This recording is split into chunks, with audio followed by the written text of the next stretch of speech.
Okay, so if you've ever gone online trying to find, natural ways to lose weight, Yeah. it's a mess out there. Quick fixes, weird fads, stuff that's definitely not science. Oh, absolutely. Yeah. It's overwhelming, and honestly, most of it just doesn't hold up. People get frustrated, and rightly so. Yeah, exactly. So our goal today is to cut through that chaos. We've dug into the source material and pulled out 29 specific natural tips that actually have science backing them up. Hmm. We're skipping the junk, giving you the real info, focusing on nutrition, lifestyle, even behavior changes that are proven.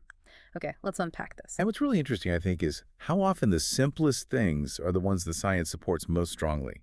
When you look at why they work, it usually Mhm. comes back to regulating appetite, metabolism, basically working with your body's natural systems. Right. So let's start with the foundations. Nutrition. The sources are really clear on this. One protein seems to be, well, king. Yeah, they literally call it the king of nutrients for weight loss. Okay. And there are solid reasons why. First, your body actually burns calories just digesting protein. That's the thermic effect. Oh, interesting. And second, maybe even more importantly, protein makes you feel full, like really full. It boosts satiety, reduces your overall appetite, so you naturally end up eating fewer calories without, you know, feeling deprived. And it doesn't have to be complicated, right? The sources mention simple things like eggs for breakfast. They're like perfect low calorie, packed with protein and nutrients. Exactly. Starting your day with a high-protein meal like eggs can really set the tone, keep you satisfied longer. Okay. And for people who find it hard to get enough protein through food alone, whey protein can be a useful supplement. Studies show it helps with weight loss and preserving muscle. But you have to be careful with those, right? Check the label. Absolutely critical. Look out for added sugars or weird additives. Keep it simple. Okay, good tip. So beyond just protein, the sources really hammer home the importance of whole foods. Just basing your diet on single ingredient foods seems like a huge first step. It really is. If you do that, you automatically cut out most of the added sugar, unhealthy fats, and those ultra-processed ingredients that are practically designed to make you overeat. Right. Weight loss often just happens. It's a natural side effect of actually nourishing your body properly. And that's the complete opposite of refined carbs, isn't it? Like white bread, sugary drinks, pastries. Exactly. The refining process strips out all the good stuff, the fiber, the nutrients. So you get this quick energy hit, your blood sugar spikes, and then you crash, often feeling hungrier. Plus, there's the link to increased risk of things like type 2 diabetes. So avoid those, but definitely add fruits and vegetables. Oh, definitely. Load up on them. They're high in water, high in fiber, but low in calories, what we call low energy density. Meaning you can eat a lot of them. Precisely. You can eat large, satisfying portions without overloading on calories. They fill you up, give you nutrients, fiber. It's a win-win. Okay, we've covered whole foods. But what about different diet types? Like low carb often comes up. The sources mention that too. They do.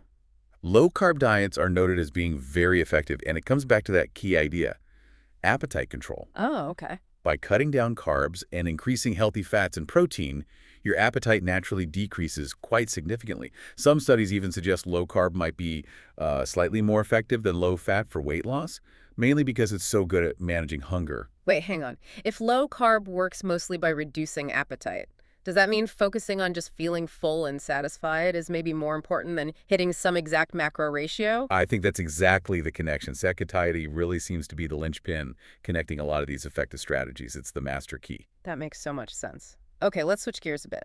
Fluids, what we drink matters hugely, right? Starting with water. Water is fundamental. And there's even a timing trick mentioned. Drinking water about, say, 30 minutes to maybe an hour or two before a meal might help you eat fewer calories during that meal. Just that simple step. Simple, but potentially effective, Mm-hmm. especially if that water is replacing sugary drinks, those empty liquid calories. Right. And what about other drinks? Coffee, tea. Good news there, too, usually. Unsweetened coffee is packed with antioxidants, gives you a bit of an energy boost, and can slightly increase calorie burn. Black coffee basically gives you that feeling of fullness with almost 0 calories. Yes, I was hoping coffee would make the list. And unsweetened green tea is similar linked to increased fat burning.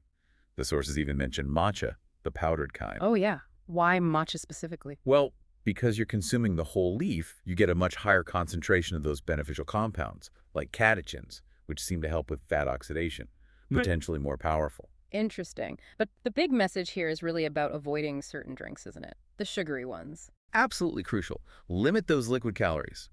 Sodas, fruit juices, even those flavored milks. They deliver a massive sugar hit without triggering the same fullness signals as solid food. So your brain doesn't really register them as food. Pretty much. That's why they're so strongly linked to obesity and other health issues. It's just too easy to consume hundreds of extra calories without noticing. Okay, avoid liquid sugar. Got it. Now, you mentioned satiety being key. Fiber plays a big role there. Huge role, especially water-soluble fiber. It forms a gel-like substance in your gut, which slows down stomach emptying and helps trigger the release of those hormones that tell your brain you're full. And there's a gut health angle, too. Yes, fiber feeds the good bacteria in your gut, and having a healthy balance of gut bacteria is increasingly linked to a lower risk of obesity and better metabolic health overall. Fascinating. And this leads into something specific mentioned. Glucomannan. What is that? Right, glucomannan. It's a type of natural water-soluble fiber from the konjac plant root.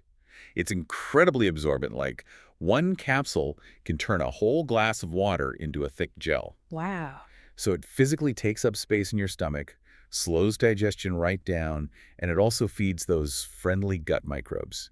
It ticks a lot of boxes. And speaking of gut health probiotics, those help too. The evidence suggests they can. Probiotics are the live beneficial bacteria themselves. They help maintain that healthy gut balance, and some research indicates they might even interfere with dietary fat absorption and reduce inflammation. Okay, one more on this front, adding spice. Like chili peppers? Yeah, spice it up. Capsaicin, the compound that gives chilies their heat, seems to have a couple of benefits. It might slightly boost metabolism, help decrease body fat, and potentially even curb appetite a bit. A natural 2-for-1. Nice. Okay, that's a lot on the what and why of food and drink. Let's pivot to behavior, because how we eat matters just as much, right? Absolutely. This is where long-term habits are built. Yeah. And the simplest behavioral change, just slow down. Eating slower. Yes. People who eat fast are significantly more likely to be obese. It takes about 20 minutes for your brain to get the "I'm full" signal from your gut hormones. If you wolf down your food in 5 minutes, you bypass that completely. Ah, okay. So chewing slowly gives your body time to catch up. Exactly. You naturally eat less because you realize you're full sooner. We're all guilty of eating too fast sometimes, especially at work or something. But simple environmental tweaks help too, like using smaller plates. That's another one. It seems almost too simple, but it changes your perception of how much food is there. A normal portion looks bigger on a smaller plate, potentially tricking your brain into feeling satisfied with less. Clever.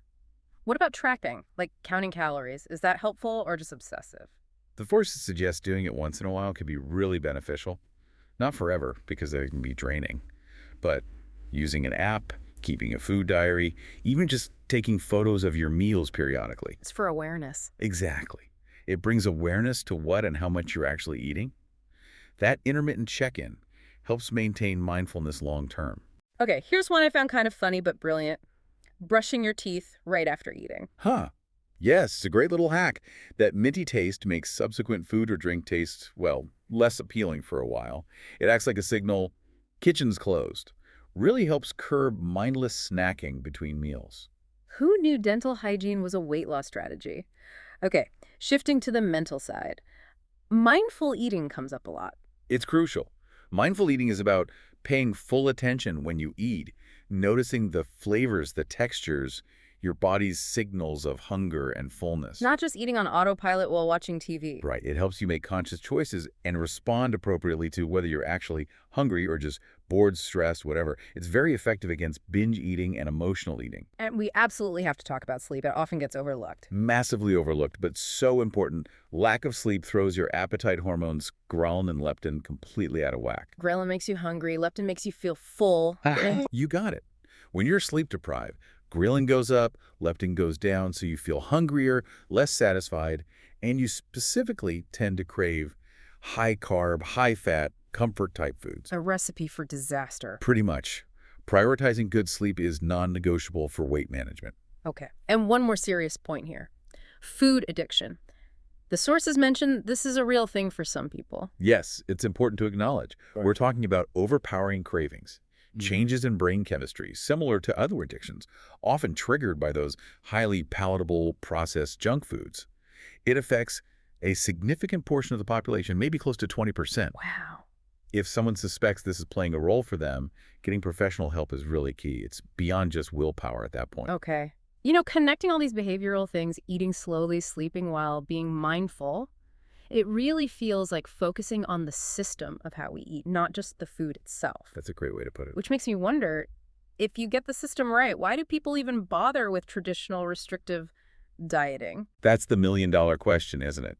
And the answer, according to the science, is because traditional dieting usually doesn't work long-term. Which brings us perfectly to movement and the long game. Because activity has to be part of this, right? Absolutely essential.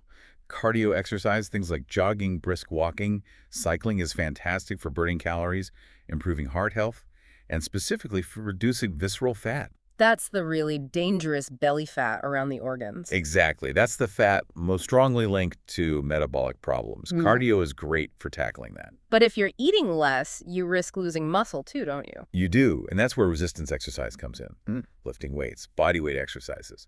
That's crucial for preserving or even building muscle mass while you're losing fat. Muscle is metabolically active, so you want to hang on to it. So cardio for fat burning and health, resistance training for muscle preservation. Makes sense. And this all feeds back into that core message we keep hitting. Focus on lifestyle, not temporary diets. The sources are clear. Strict dieting almost always fails eventually. People often regain the weight, sometimes even more. The dreaded yo-yo effect. Precisely. The sustainable approach is about consistently nourishing your body well and making movement a regular part of your life, building healthy habits. And part of that sustainable approach is having realistic expectations, right? The sources cautioned against trying to lose weight too fast. Very important caution. Doctors generally recommend aiming for about 1 to 2 pounds of weight loss per week. That's sustainable and healthy. Trying to drop, 10 pounds in 10 days, that's usually not healthy, not sustainable, and potentially harmful, especially if you have underlying health conditions. Slow and steady actually wins the race here. It really does. It's about building a long-term integrated plan that works for you. So let's wrap this up. We've covered a ton of Ground 29 science-backed strategies. It seems the big picture is moving away from those quick fixes and towards these integrated changes. Things like, having eggs for breakfast, but also chewing slowly, using a smaller plate, getting enough sleep.